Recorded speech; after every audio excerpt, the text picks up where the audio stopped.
Hello and welcome to a Wednesday edition of the Osceola Seminole Sidelines. My name is Pat Burnham, and I'm joined, as always, or what seems to be as always these days, by Nick Carlisle. Nick, what's going on, buddy?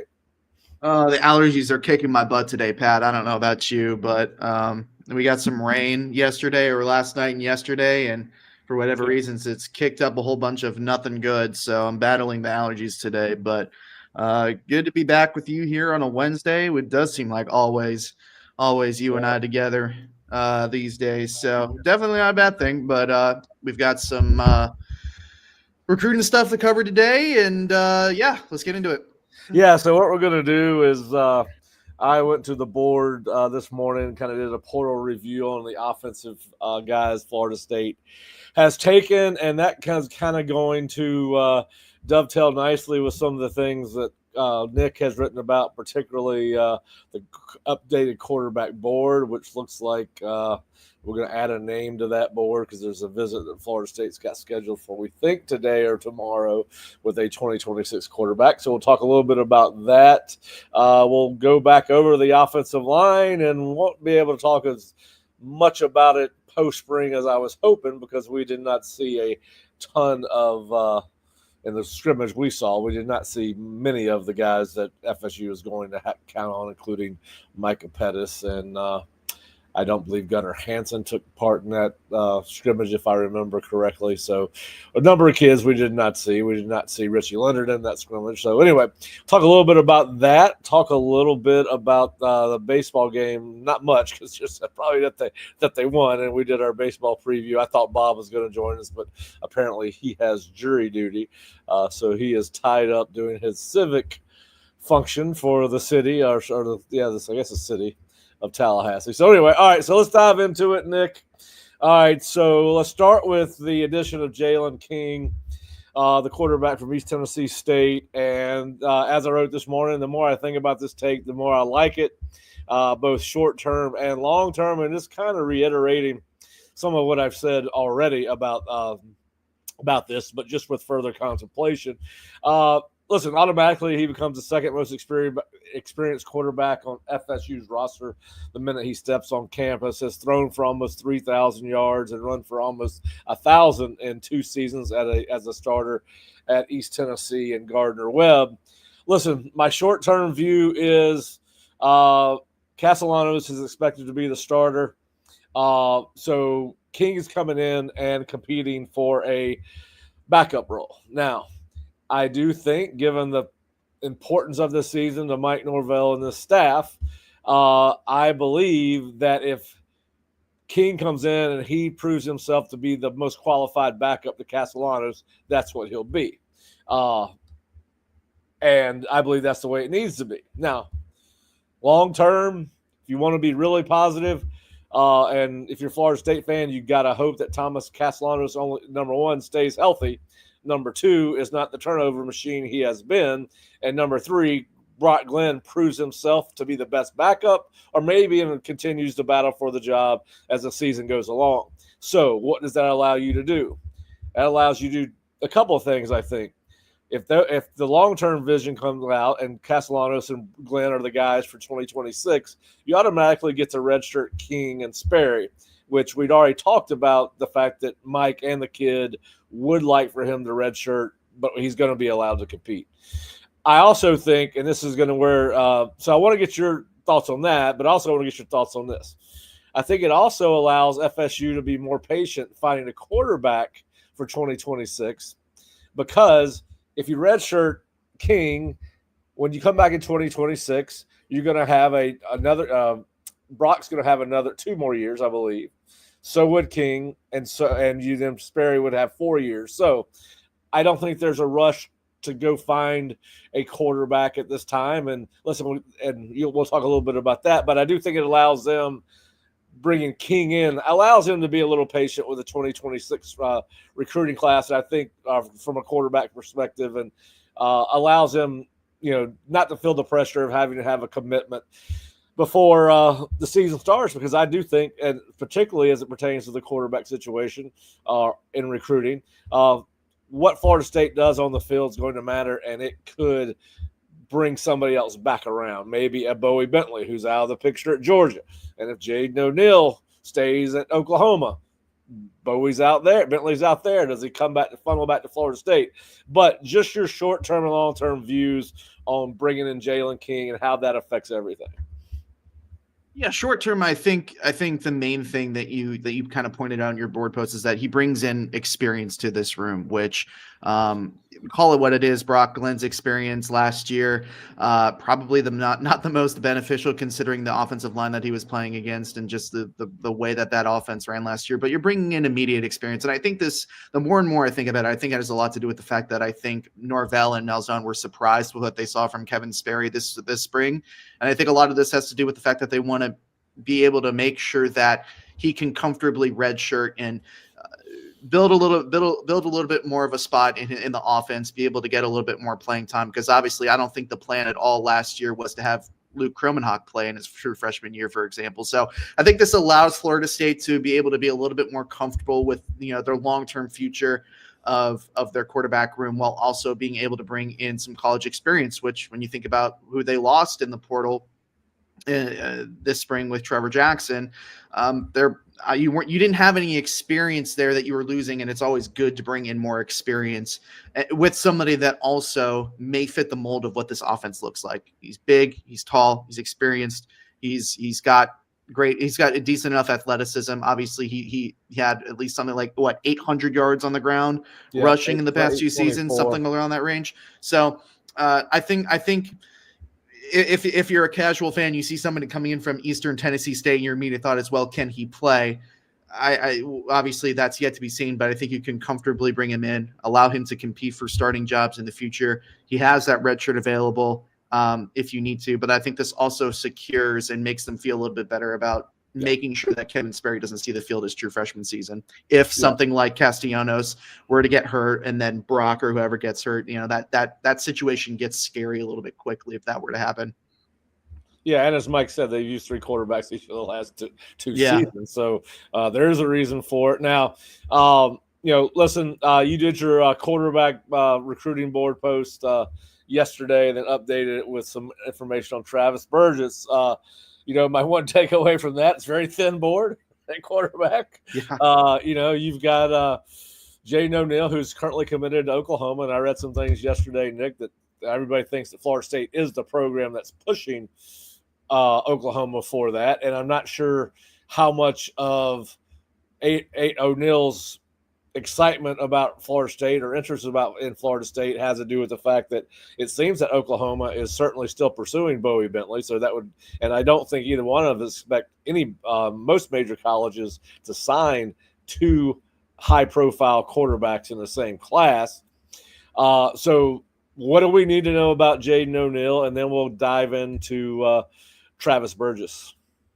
Yeah, well, I have talked for a couple weeks now. I think that Jaden O'Neal is your most attainable option right now, which isn't saying a whole lot because this board, as you have noted, is very tiny. I would love to see them offer some more quarterbacks, and hopefully they offer one in the coming days. We'll have a little bit more on that in a bit. But yeah, I think that the interest in Florida State, there's certainly a long-term relationship there, right? So it's not like the interest in Florida State is completely a matter of, well, if I'm forced out of Oklahoma, I need a home. There's a genuine relationship with Tokars there. Well, he's been here, right? Yeah, and he camped here. So he camped here last summer, and then he committed to Oklahoma. Moved out from California to Oklahoma, and so and of course with Florida State taking Schmeigel at the time that they did, that kind of cut off any communication there. Florida State had their quarterback for at least for the next 5 or 6 months. By the way, he ended up where he wanted to go in the first place, which it is insane to me. It is weird how it worked out with Brady, because he told me off the record that before he committed to Florida State that if Michigan had not taken the quarterback it took before him, and I can't remember who that was. Brady now. Hart. It was Brady Hart. The Coco kid who reclassified and went to Texas A&M. So, yes. quarterback recruiting. Yeah. So it can work out a lot of different ways, but that's why I said somebody could circle back. But and for what it's worth, with the quarterback board, that's also a question that I have started asking. I've asked a couple of Florida State's 2027 targets that have been on campus recently, just off the record to the side. Have you ever thought about reclassifying? And the answer that I've gotten from a lot of those guys is no.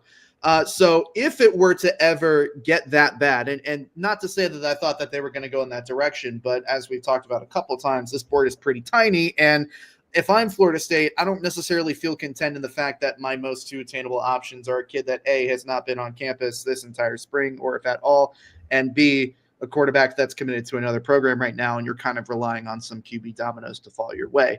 So, if things were to get bad enough, I started poking around and asking that question, and that doesn't seem like an attainable option either. So, circling all the way back around, that's another reason why Jalen King is probably a better signing than we initially anticipated, in terms of we were kind of wondering, why is he showing up on campus? Is a little bit strange.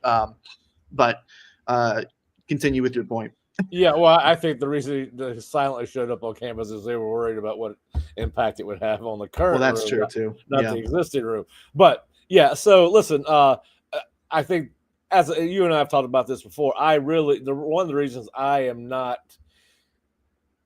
concerned, as most people, about the quarterback situation is we saw how Florida State got what we all think is a really good quarterback now, in Sperry, right? I mean, listen, it's practice. It's controlled practice. He's not live. It would be much different if they threw him out there on August 30th at 7 p.m. at night against Alabama. So, but everyone's excited about his future potential. He looks like an outstanding prospect who could be a good quarterback at Florida State. They didn't get on him until the end of November. I'm sure there were some back channel things going on before Schmeigel decommitted and all of those things.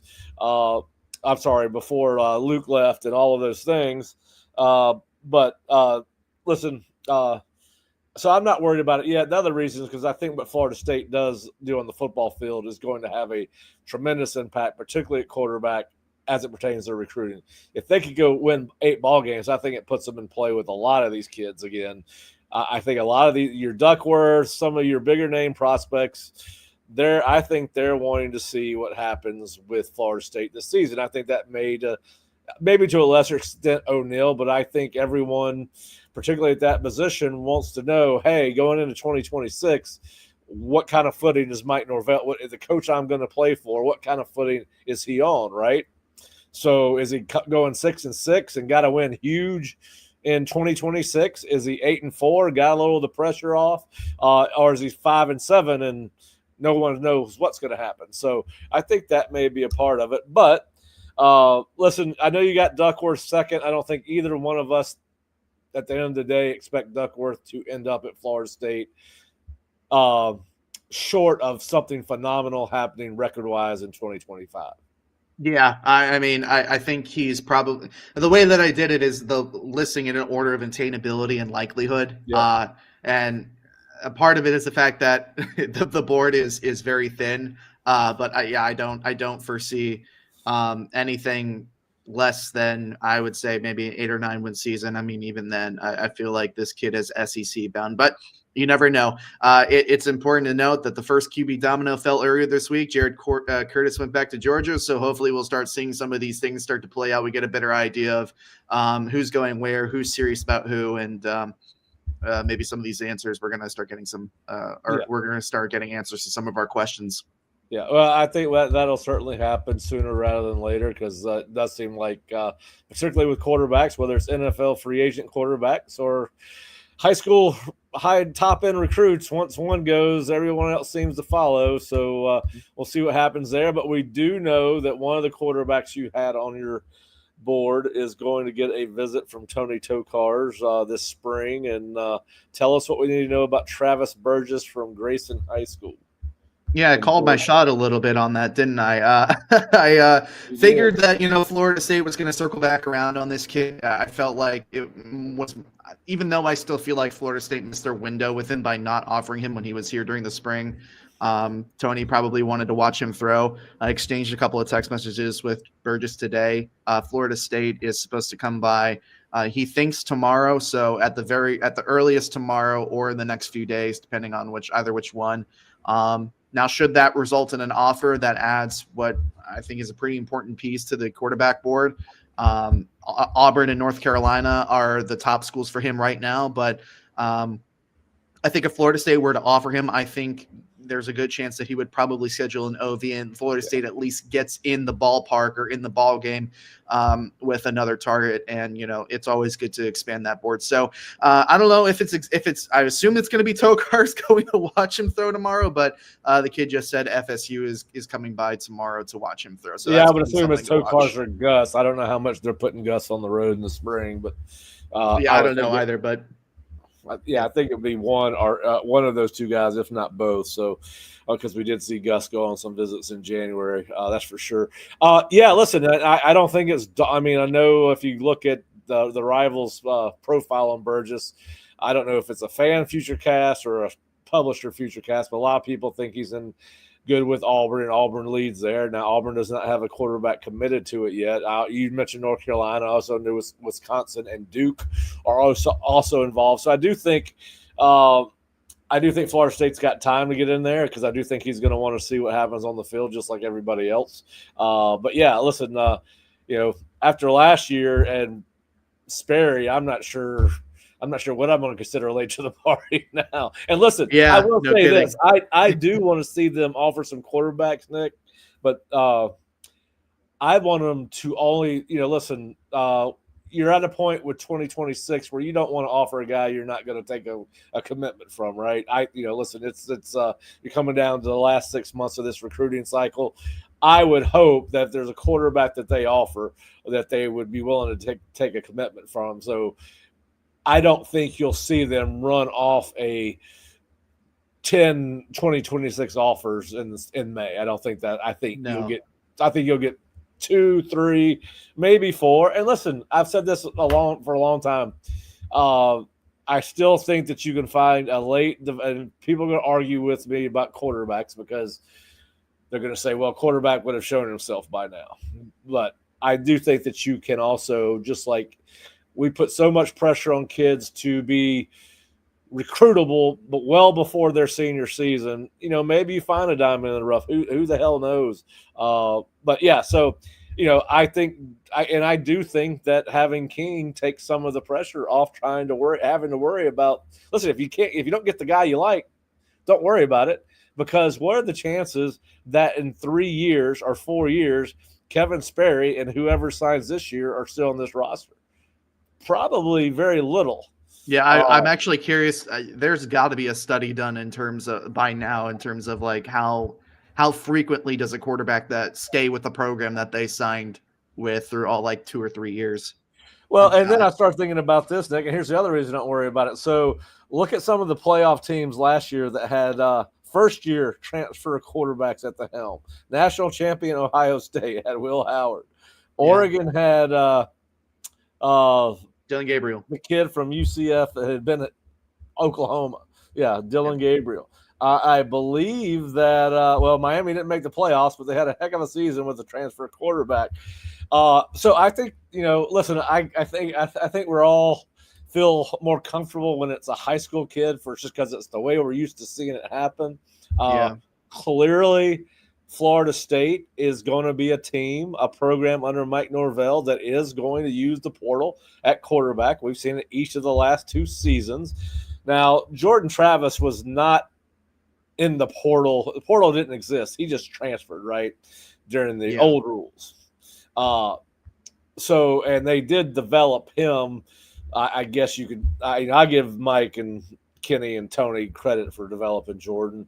But yeah, so listen, I don't worry about it for all of those reasons, but particularly the fact that, listen, Mike's recent history shows that he's going to go find a portal quarterback unless he has no doubts about who he's got coming up the pipe. So we'll see what happens. But yeah, I'm not ready to push the panic button on quarterbacks yet. Yeah, and I mean maybe he's right. Maybe with the way that the portal is becoming just more in a way, the portal is becoming itself more important than high school recruiting. Even though, I mean, maybe I should walk that back a little bit. I guess what I'm trying to say is it's becoming larger and larger each year to the point where we're seeing, to your point, a lot of those playoff teams having first year transfer quarterbacks. So, maybe Norvell is approaching this the right way and is maybe getting a more experienced quarterback in the portal is the right way to go about things. Yeah, I would just like to see a little bit more. I mean, it's hard because, to your point earlier, they're not going to offer 6 to 10 kids, and they're certainly not going to offer anybody that they won't take in the next few months, right? So, it's not like we can sit here and be a little bit disheartened, or at least I am, by how their board is shaping up, but it's not like they could do too much more. They should have done more earlier in the year to get some of those kids on campus, right?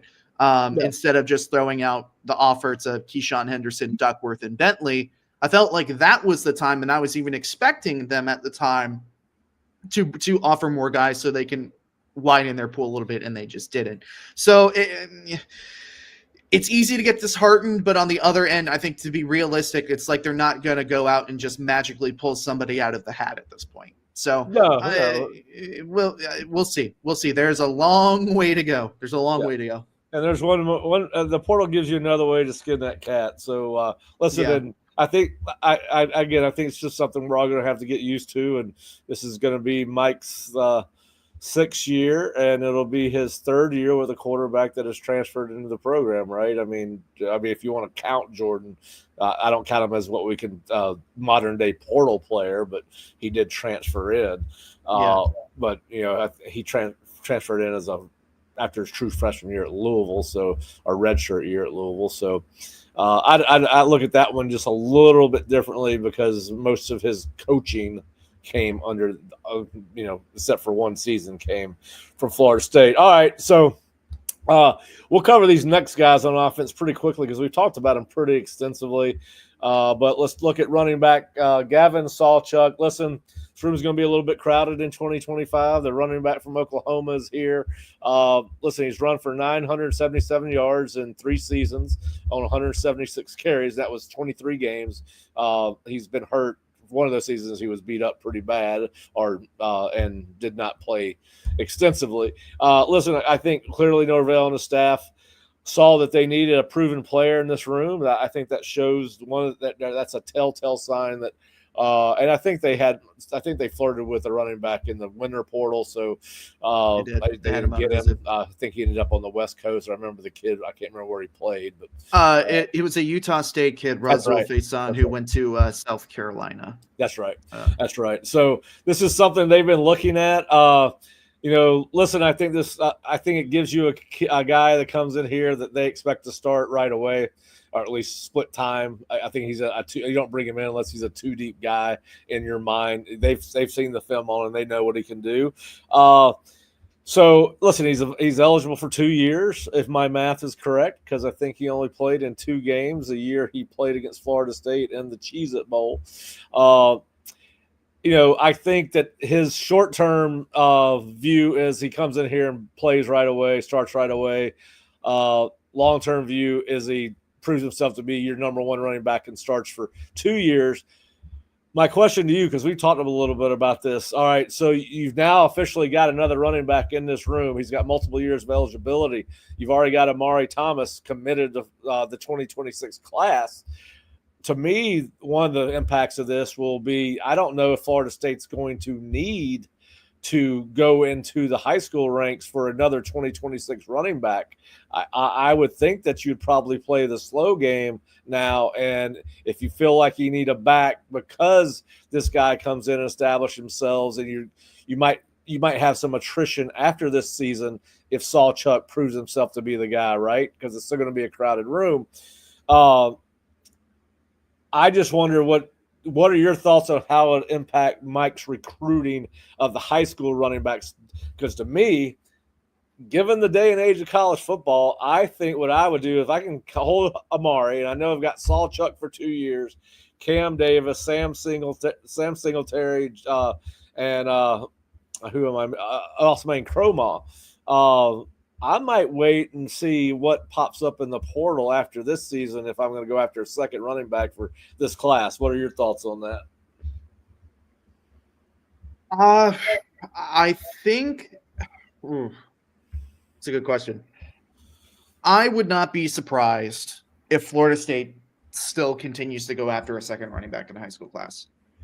And we may disagree on that. I'm not sure how thrilled Gus is with the running back room as a whole. I know that they like Roydell. I know that they like Jalen. But I think you might have said on the board the other day, I don't even think that there's a limited sample size in terms of what they know that they can get out of those two because they only played a couple games. So I would not be surprised if they still pursue a second running back. Jay Lamar, for example. I don't think they land Jay Lamar, but just off the top of my head, like let's say that they go after a second running back to complement Amari Thomas in his skill set. I would not be surprised if they continue to go for a second running back out of high school, especially if they get later into the season and they recognize and they're rotating backs, and maybe even though you and I are both high on what the Sawchuk addition does for this team, maybe we figure out, well, maybe it's a little bit more of a miss, right? Yeah. And maybe the rest of the rotation just has a lack of production. If anything, if last year taught us anything, we all need to slow our roll on whether a portal class is a success or not. Yes. I think that is the issue with being the graduate of the program you cover. Yes. Sometimes you don't see things for how rose tinted glasses, how they are. So, but I'm just, if he is the guy, right? If he comes in and is the guy they think he is, I think that, I wonder about the ability to get two high profile running back. Now, maybe they find a guy they really like at the high school ranks that's under the radar. You see that happen a lot, and they bring in a second back that way. But yeah, it'll be interesting. And Lord, I wish they could get Jay Lamar, but I think you're right. I think that's going to happen. But it's going to be interesting. And I do think that with where the wide receiver room is, and Gus's offense is going to be different than Mike's offense in the way they use kids, and Gus is going to decide where Jalen Lucas ends up. But I do think it's important to point out that last year from scrimmage and small sample size, more of his snaps came at the slot receiver than running back. Now, Gus may go another way with this, and we'll see. But it would, and where they are with that wide receiver room, without experience, and the kids got a little bit more experience than just about every receiver in Florida State's room. I wouldn't be surprised if, like I said, I think Lucas is going to be a jack of all trades. I think we're going to see him line up everywhere, right? It wouldn't even surprise me if he ended up lining up in a wildcat formation. So we'll see what happens there. You can hardly see him behind the offensive line. Well, and that was one of my points on the board. I don't know how fair it is to judge any of the other guys in that room. And Roydell, and we're talking more positively about Roydell and Jalen than we are the other running backs, and we saw a small sample size. We're taking that all based off practice, right? What we're hearing from practice. Are we being, as somebody pointed out on one of my things, we were talking about Cam Davis on the board. Are we being too critical of Cam, Keziah, and Sam because we had to watch them run behind that offensive line last year? So, and to some degree, I think this could be wide open. And unfortunately, we didn't get to see any of these running backs run behind the first team offensive line, our projected first team offensive line in the practice we saw. So I think it's going to be very interesting. All right, I think we got a special guest in the background. He's not there. There he is. No, he's here. Hey, Jerry, what's happening? How you doing? Good to be good, man. How about you? We're just talking a little portal, and we're going to bring you in on you can come in now if you want to, and talk to us a little bit about that. So let's move to wide receivers. Listen, we've talked about this one on Monday, so I'm gonna be very brief, and I'll let you talk about how you think. To me, this is just short term, right? Gavin Blackwell's got 1 year of eligibility. At the end of the day, anything you get out of him is a plus. Uh, Listen, I I think going into spring practice, they thought they were going to have Jalen Brown, Hakeem Williams, and Jordan Scott as part of the wide receiver rotation. I've said this forever. I don't think there's any doubt about that. I think obviously they can't control what happened to Jalen Brown, who's now is at Arkansas, by the way. If you did not know that. He is signed at Arkansas. I don't think they thought they were going to lose Hakeem, who is now where, Colorado or Syracuse, or Colorado. He hasn't made his decision yet, has he? He's at Colorado. He's at Colorado, and then Jordan Scott ends up at Maryland. Now, there was obviously something amiss with Jordan Scott on the field, off the field, both. Just didn't work out. But when they signed him, that's not what they thought was going to happen. They thought it was going to be a part of the two deep. So listen. You are where you are at wide receiver. They lost out on some of the better spring portal wide receivers, which was a very thin group. This kid has caught 31 passes for 448 yards, and his fish is pulsing most of the time on the boards. Only caught 4 passes last year. I did not go back and look at his snap count. I want to say it was 5 games he played in last year. I could be wrong about that. I'd have to go back and look. But listen, to me, this is what it is, right? I don't have a hard take on it because I think they were put in a position where they needed to find anybody that had some success at the college level. And when I say some success, I mean, it's not a great track record, but he's a guy that's played college football. So I don't think it has any impact on recruiting. You're not going to lose anybody because of him coming in on the roster or on the recruiting trail. I'll ask you one last time. What's your take on Blackwell? Me. Yeah, you. Yeah, okay. My take on Blackwell is relatively the same as yours. I think I used the term beggars can't be choosers on Monday, and they really couldn't be picky. A lot of their top targets are who they wanted. They were either unable to get on campus because they couldn't via the shooting, or they were outpriced in terms of what they could afford. I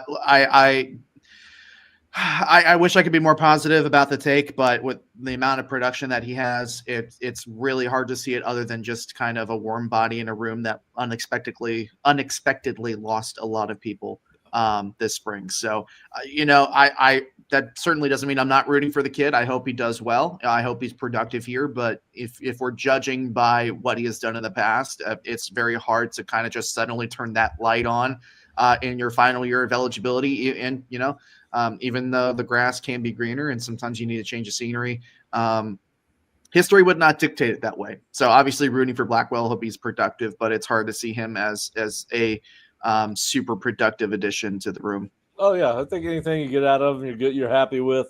Yeah. And listen, I think everybody wants him to be successful. We're just trying to make a thorough analysis of that position group and what his addition means and what his track record shows. So, but yeah, hopefully, you want anybody they sign,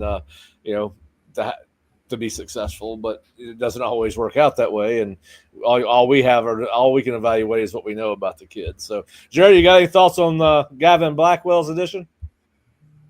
I'd like to watch this film and see what kind of run blocker he is.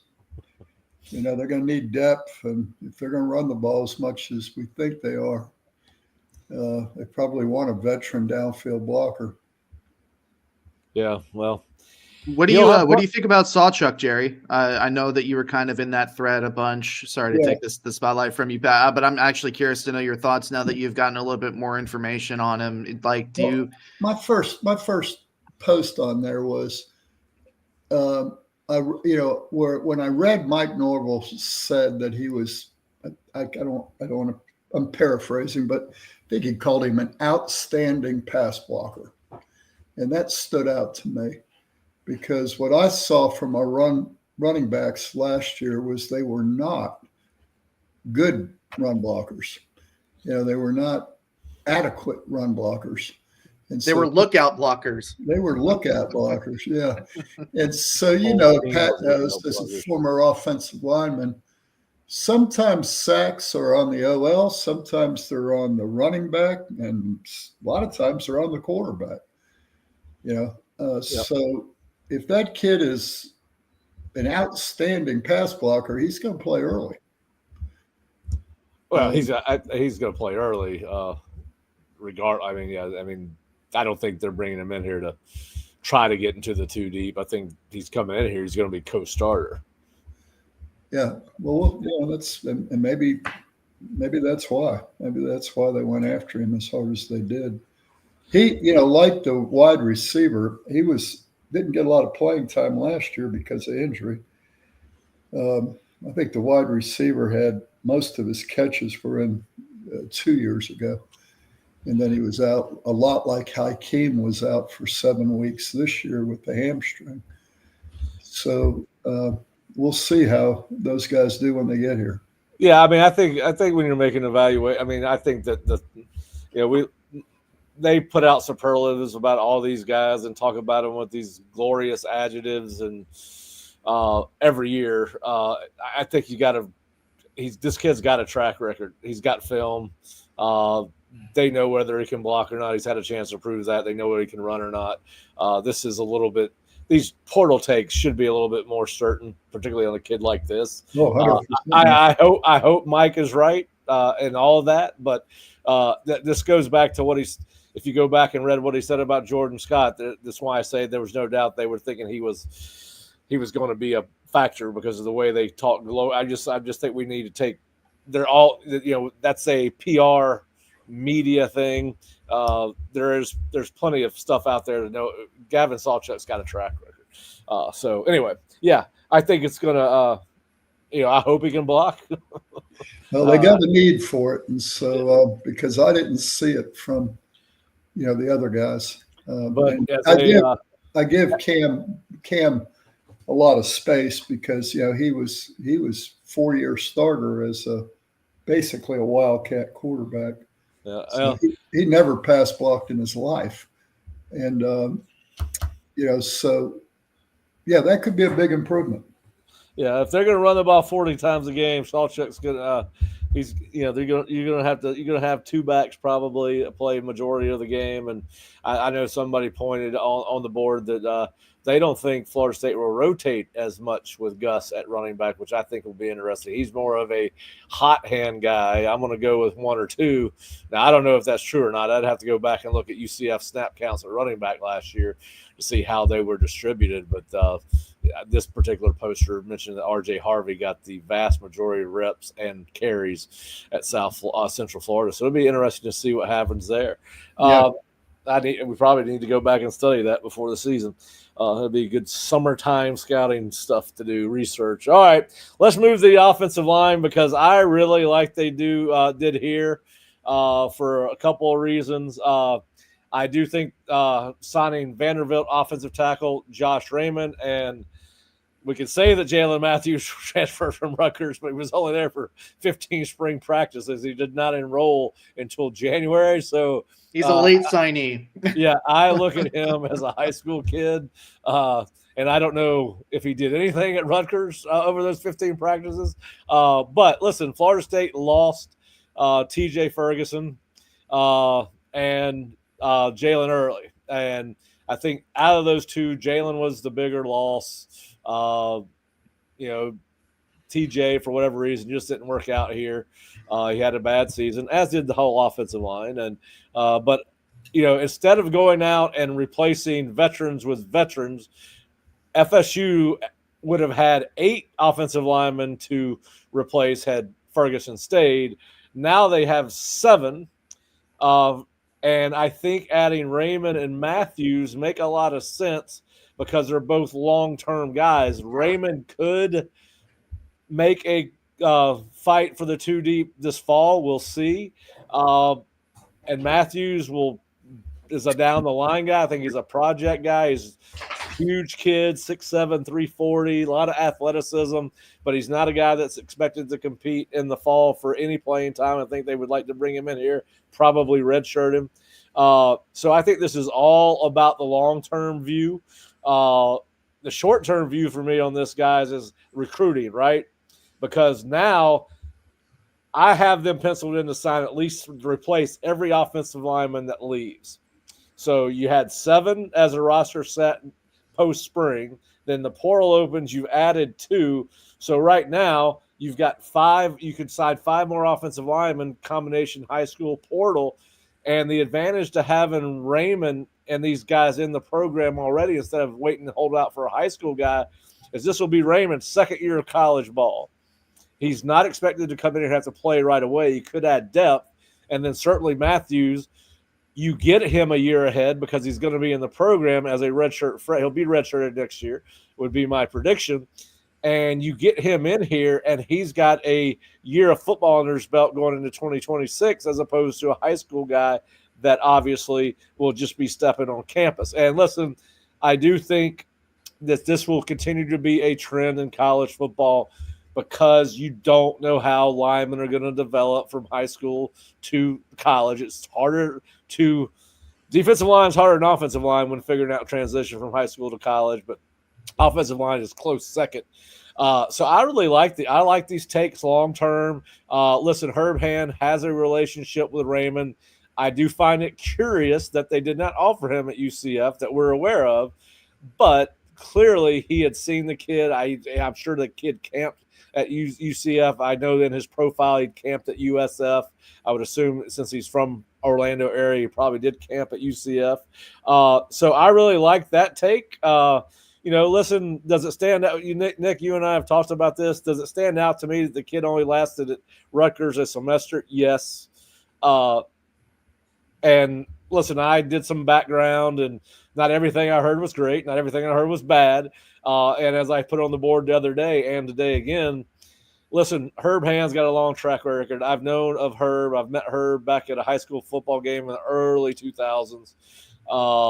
He was there with a bunch of other coaches that I was hanging out with. And, I've known him since then. I've followed his career since then. So I'll give him the benefit of the doubt on this one. And sometimes I think when you talk to the side that lost the kid, right, they tend to be a little bit negative. Like, all right, so if somebody called me about TJ Ferguson from Syracuse, they're probably not going to get a lot of great feeling about it. But if they're writing about him at Syracuse, they're saying what a great player he's going to be, this, that, and the other. So I'm just saying there's two sides to every story. But anyway, I like the takes at offensive line. And just what are y'all's thoughts, Jerry? I'll give you a chance to start since you joined us late. Yeah, so 8. What was it, Pat? You said that if they replaced everybody that leaves after this season, it would be 7 guys. Yeah, so this guy counts as one of those replacements. Yeah, these 2 guys. So now you're down to theoretically 5. Yeah, and that's a manageable number. And they've already got 2 commitments on the offensive line, right, Nick? Or at least one. They've got Ionata and they got Xavier Payne. Yeah, so you've got 4 of the 7, so you got 3 spots. And they may go above that, right, because you may have more attrition after the spring. But anyway, I digress. Yeah. Yeah, so, I think those 2 count towards what we need to get done next fall, which is good. Yep. Nick, what you got on the offensive line? Yeah, I mean, I think that was my whole thing to begin with when these guys were coming in on visits. It's that in terms of the amount of work, like with what Atkins did and how poor the offensive line was last year, like Herb was going to have a mountain ahead of him. And I think that if anything, the most important thing to take away from this is that it lightens the load for Herb. Because you've got 2 high school commitments. You took essentially another 2025 offensive tackle, and you got a guy with 4 years of eligibility remaining.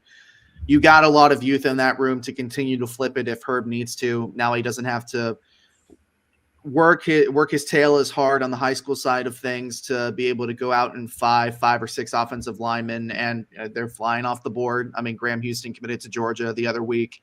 He's not taking his OV anymore. They've got a lot of tackles and offensive linemen in general going to be coming in on official visits, but it lessens the intensity, I would say, that you have to hit on those guys. So now you can you certainly can't be too picky, but now you can now narrow down maybe who you want to organize and divert a little bit more attention to, like a Sam Rossborough or something, who Florida State's in his top 5, and they're going to be facing off against Texas A&M, Ohio State, Georgia, something along those lines. The only Florida school in that recruitment is Florida State. So yeah, it's all about really getting those youthful guys in and making sure that Herb doesn't have to go and move mountains to sign 6 or 7 offensive linemen out of high school, when who knows if it's going to be a super strong offensive line class in the state of Florida and around anyways. Yeah, well, if they just replace a body for a body, Nick, I think it would be you take half offensive linemen from the portal. If there are guys you thought could come in and start all the right away, and the other half would be, I'm talking about moving forward now that they've gotten the spring ball out of the way. Then I think you take the other half from high school. We'll see how that number develops, but you're going to lose 7 guys, at least four of which will be starters this year. I would think that you're probably going to go portal. And listen, we'll see how these young kids develop. Now, there were some kids at the scrimmage that I thought, Jonathan Daniels, at least on the hoof, looks impressive. I was really impressed. I know everybody thought he was too small, but let's get Mario Nash a year in the weight room and see where he comes out as a 290, 300-pound guard. I know, but he kind of built like, to me, nobody's going to remember this guy, but it was now his name McDaniel. He was a guard for the Minnesota Vikings. That's kind of I'll get his name down. But anyway, there's a great guard for the Minnesota Vikings. Is who Mario Nash is built like. When somebody says too skinny to play, I was like, no, he's just lean. Well, let's give him more than 15 days on campus before we boot him off for being too small. We talked about offensive linemen being out of shape for 5 years now. We got one in shape, and everybody wants to bail on him right away. But yeah, so I think it's going to be interesting. And listen, this portal thing is, it's created a lot of. I think they could really. Then the NCAA needs to figure out a way to make this one window like NFL free agency and make it where it's a moneymaker for people, right? It already is a moneymaker for people, but having 2 portal windows still doesn't work, and it's still really, really strange. But we'll see what happens there. All right, so listen, Bob's not here. All we can tell you is FSU baseball ran away from Jacksonville last night. I didn't see the game. People were watching it on their phones at the softball game I was at last night, it was a middle school championship game. My niece was playing in it. She had a heck of a catch in center field. She's got something that most Burnhams do not have. This girl can run. She made a really hard ground ball to third base. She almost beat it out like a half a step, maybe. So I did not get to see this, but when I was sitting out there watching the game and people were tweeting or twittering as they do, or Xing, I don't know what you call it anymore. Elon Musking, I'm not sure. But anyway, so this. And then Jerry's got a real solid take on this. I know he's emailed me. And this is so anyway, last night, this breaking news: Mike Norvell earns a bonus for academics, $150,000 for FSU having, I believe, a 990 APR or higher. All right, I don't have a strong take on it necessarily, other than I think the bonus is going to the wrong person. The bonus needs to go to people in the academic office, not the head coach. That would be, I don't care who gets it. APR does get you into a bowl at 5-7. If you don't make a bowl, it does have some positive consequences. But as I'm sitting around and we're watching the game, some people around me asked, they saw the same tweet or same report. They follow Florida State. And so they had 2 questions. Should academic bonuses still be a part of Power 4 college football contracts in the day and age of NIL? And secondly, should Mike Norvell take any kind of bonus after what happened at Florida State this past season? So, as I said, I find it laughable when Alabama and Florida State and Auburn and Florida and Ole Miss and Miami, who are paying these coaches $10 million a year, have academic bonuses built into what is now professional AAA football. You have an academic staff that's there for that. These bonuses to me made more sense when there was no 20-hour rule in the ice ages of football, and coaches could keep their kids in that building and practice them for hours and meet with them for hours. And I think this helped put an emphasis on coaches that were doing that. I think this is an outdated part of the contract, and I think it's nice that they send this out and everyone feels better about the fact that Florida State and Auburn and Alabama and USC and Texas all consider academics highly important. But that's all it is. So I don't have a hard take on it. Listen, that sounds like a hard take to me. But I'm just saying the bonus should go to academic folks. So anyway, Jerry, this is your topic. You take it. Well, having been in administration there, I can tell you that the academic advisors are completely dependent on the head football coach to get enforcement. And you can, as an Jerry took himself out of the room. How did that happen? They got him. Ladies and gentlemen, they got him. Gary's gone. He's dead. He'll come back. He'll come back. All right, Nick. So you go ahead until Jerry pops back on with us. Oh goodness! You have a take on it. He must have accidentally pressed some kind of button. I think he did. He was doing something anyway. Well, I mean, either that or Shannon Terry just cut him out. Maybe he's got direct line of access to our entire network and database and everything. I mean, I will say this. I do remember, I mean, when I was in college, God, I'm only 28 and I'm talking like it's the good old days. But I remember when, under Jimbo, when academics was just not a strong suit of the team. And obviously they're winning national championships and going to playoffs back then. But the transformation of, in the balance of making sure that the kids are doing well in academics while also performing well on the football field. That was something that Florida State had made a ginormous, or at least a large effort for towards the end of the decade and into this decade, and to where you could justify saying, well, if the coach is able to perform and do his job while also getting his kids to excel in the classroom, then maybe there should be a bonus allowed. I think that some of it also has to do with the fact that this team just went 2-10 and had one of the worst seasons at Florida State ever. That we're looking at it this way in terms of like, why is Mike Norvell getting a bonus for these kids going to class? I think there's definitely an argument to be made for making sure that this money gets invested to the right people that are helping these kids excel in the classroom and not the head coach. But as Jerry might want to explain, because he's back and Thanos snapped and he's returned. Yes. About the academic side of things. I'll put it to you this way. When I was at USF, you know who the guy in football operations that was walking down the study hall every hour on the hour was? It wasn't Skip Holtz. It wasn't Jim Levitt. Was it you? and it was Jason Lenders and his academic staff doing it. I'm just saying, I think that the right people should be rewarded for that. Because we've heard your opinion. Now hear mine. Hey, we're trying to get you to stay on the show. Yeah.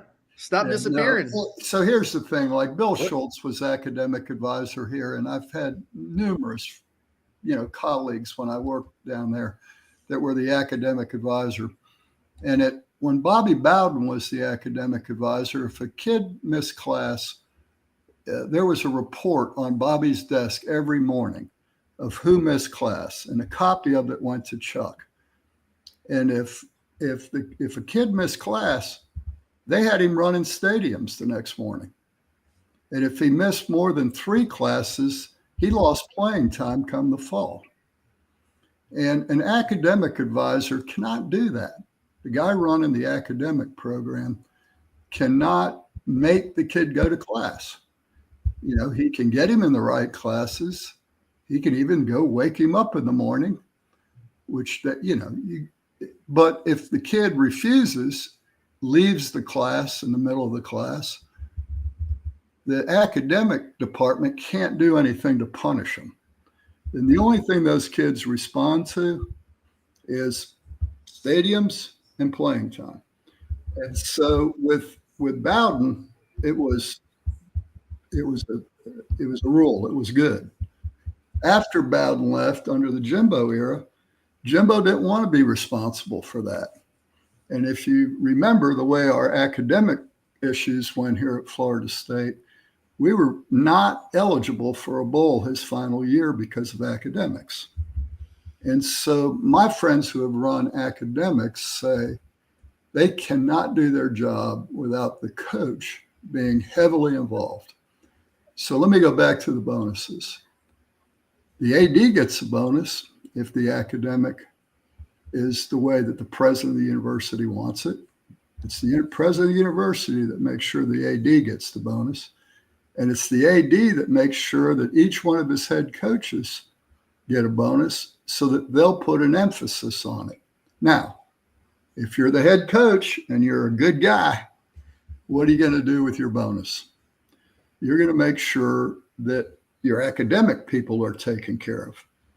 You know, you're going to take care of some things for them, or you're going to actually reward them in some way. And if they need additional resources, you're going to say to the AD, take it out of my bonus and put it into the academic resources that we need. And that's the practicality of how it works. Now, let me say this. I have a little pet peeve about this, because just because we're in the world of NIL, people think everything changed. And I'm not buying into that narrative. I know people are selling it that, oh, it's a whole different world. It's all professional sports now. Yet we're graduating more kids across the board in athletics with a higher GPA than ever before. Even through the NIL, you saw Jordan Travis walk and get his degree. You saw Benson walk, get his degree. These guys are graduating.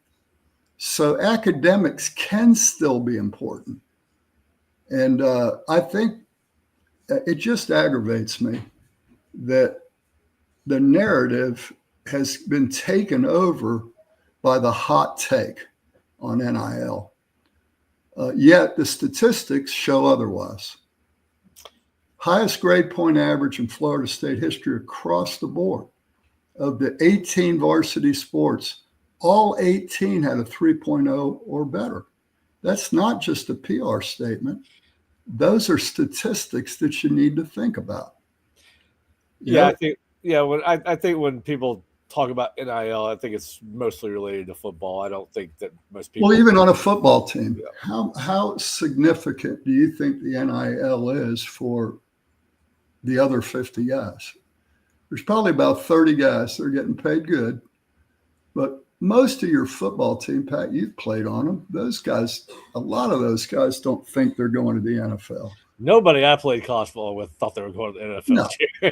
No. But Pat, even here, the top guys think it for about a hot minute, and then about after they've been through off-season conditioning in a freshman year, they're starting to get a little bit more serious about, I better get a degree. Well, there's no doubt about that. And so that's where you need your academic program to be on top of it. And I'm all for bonuses. Now, will Mike cash that check? And let me give you a little background on Mike for those listening. When we had COVID and the athletic department cut the budget by 25%, every employee got cut 25%, from the janitor to the head coach. And because all the revenues in athletics were gone. Mike Norville went to the AD and said, my guys can't afford to take a 25% pay cut. Can you take it all out of my pay and leave them whole so they get paid 100%? The AD said, sure, and that's what they did. Now, last year, when Mike had to make some changes on his coaching staff and the athletic department didn't have the budget, what did Mike do? He said, take that $4.5 million out of my salary. I mean, this guy has been nothing but unselfish when it's come to that. And this isn't like the old days when the head coach fought for a raise for himself, but not for his assistants. And so I don't know. Will Mike take the check? Will he take the bonus? Or will he say to Michael Alford, why don't you put that over there in revenue share? I want to be sure we got the money to pay our players. Because how Florida State's going to come up with $20.5 million is absolutely beyond me. They've got a challenge to raise the $26 million that the boosters have to raise just to balance the budget. Now you're asking them to go out and raise $46.5 million. Yeah, well, I think one of the things you'll see how they get those numbers, we're going to see coaching salaries level out because that money is going to be, like, would a program paying their coach $10 million be better off paying him $8 million? And absolutely, and that's what Norvell, says. Yeah, I'm just saying, but I think you'll see. I do think you'll see a leveling of the playing field there, where the resources will. Well, that'll come in a year or two. What are they going to do this year? You guys are talking about portal and, trying to get kids out of the portal and trying to sign recruits at every position. Where's the money going to come from for that? Well, you're going to have a ton of kids leave graduation in the NFL, so they'll open the pocketbooks back up. Listen, they've got to figure it out because you can't compete if you can't pay for players. Exactly, and that is a genuine. I did that little thing on a message board the other day. If you look at the top 25 in the 2025 class, they are all Big Ten or SEC teams, except for Notre Dame, number 11, Miami, number 13, Florida State, number 17. We were third of the teams not named Big Ten or SEC. So it's real. This $40 million differential that Big Ten and SEC teams are getting totally affects recruiting. Yep. Well, they've got to figure out a way around it. And listen, I don't think we're going to see much change in that regard until Florida State's in another conference or there's some kind of regulation and salary cap, which I think we're moving to. I think we're going to move to some kind of CBA. Is that 2 years down the road? Is that 12 years down the road? In the meantime, I think we have to adjust our expectations when we're evaluating a recruiting class or why they didn't get a kid out of the portal at a position. Yeah. Listen, is the guy a good recruiter or does he have a bigger bag than everybody else? It helps when you can do both. But yeah, so we'll see what happens with that. But yeah, listen, I don't think, as far as the bonus is concerned, I don't think the academic bonus is related to whatever happens on the field. So when I was asked that question, I was like, well, I mean, the two are really unrelated as far as the contract state. So yes, listen. Well, I would say this, Jerry, when you're paying a coach $10 million a year and he's a coach at an academic institution, I'm not sure you need to have 150,000. I mean, I'm not just talking about Florida State. That's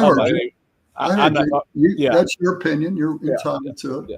But if Mike does get paid that and he can redirect it into helping his academic program, wouldn't that be a good thing?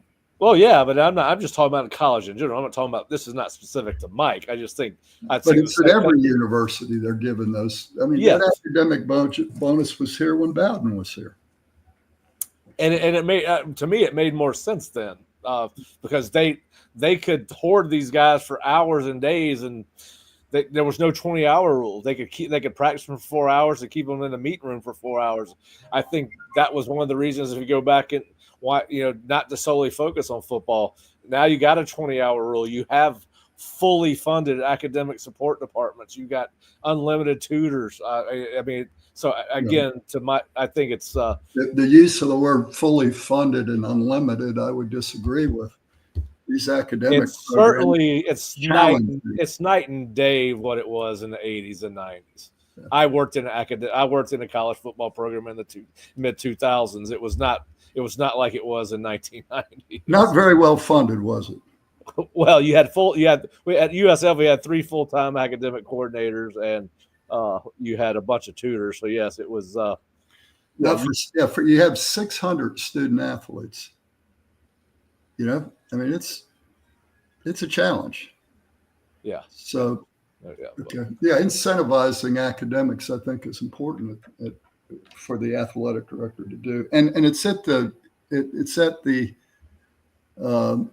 initiative of the president, and this is something that every university wants to see their players graduate, and that's why they do it. Well, yeah, I mean, you got rules built in to see if they graduate. You got matriculation towards degree. You got to pass so many hours. Yeah, there's a lot of stuff built in to help you keep kids moving forward. Yeah, and that's why apparently it's succeeding, because we're seeing kids graduating at a higher rate across the country than before. I remember when the graduation rate for a basketball player was 33%. Yeah, I have not studied basketball graduation rates. I'm sure that's true. But yeah, listen, I think it's great that you're focusing on academics. It's a college, and you should. But I think it should also be built in that it's expected that you help push kids towards a degree. Again, incentivized at this point in time in college athletics for the college head coach, I'm not sure is needed anymore. That's all the thing I'm saying. And they're going to do it. It's boilerplate language in almost every head coach's contract across the country at the college level. But anyway, it makes more sense at smaller schools than it does football schools. And this like I said, these comments were strictly related to football last night, not anybody else. So this was a discussion they want to talk about, so I brought it to you guys, and we're giving you guys some of the things that were said in that group conversation last night. So anyway, all right. Well, listen, we've covered. Go ahead. You guys, some of the things that were said in that group conversation last night. Somebody's got Jerry. I think we got some reverb. We got some audio. Go ahead. You got some of the. Here, I got it. I'll handle it. There we go. I just muted Jerry's mic. We're good. All right. So we talked academics. We don't hardly ever do that anymore. So that was fun. And we'll talk a little bit more about some off the field things as we get further into the summer. And the only sports going on right now are baseball, softball, and probably golf. There's some recruiting going on. Nick and I will be back on Friday. We think I will be in Athens, Georgia in the morning, but should be able to make it back to the lake in time for a show on Friday. But if not, Nick will either be solo or with Bob if Bob has been released from jury duty.